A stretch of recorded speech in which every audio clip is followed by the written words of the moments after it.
Now, the Sioux Falls Police Department and fire rescue are stepping behind the counter to make blizzards for Miracle Treat Day. KELOLAND's Renee Ortiz shows us the impact of all these sweet treats.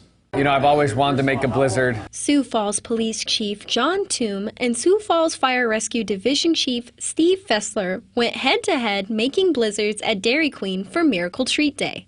Oh, okay. There we go. The pair worked alongside employees with every scoop, pour, and flip, raising money for the Children's Miracle Network. It's a great cause. It's one we can all get behind, and I hope they just see a community that rallies together and supports causes like this and works together and to make a difference.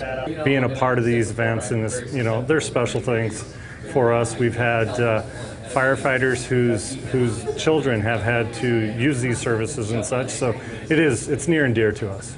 After making blizzards, the two participated in a friendly blizzard eating contest with Chief Toom as the victor. I get brain freeze a lot from ice cream, so there was some pain that came along with it. The executive director for the Sanford Health Foundation says the annual event is expected to bring in over $100,000, which will go to local families. All of our local Dairy Queens come on board and participate in Miracle Treat Day and raise well over $100,000, and that goes a really long ways to be able to help local families that are facing different diseases and diagnoses. In Sioux Falls, Renee Ortiz, KELOLAND News. Do they still serve the blizzards upside down to you? They do. You have to. I made one this week, and you have to turn it up every time. I did that once where I was making the blizzards for Miracle Treat Day. For every blizzard treat sold on Miracle Treat Day, $1 will be donated to the Children's Miracle Network, where all the money stays local. That's another reason to go get some ice cream yet tonight.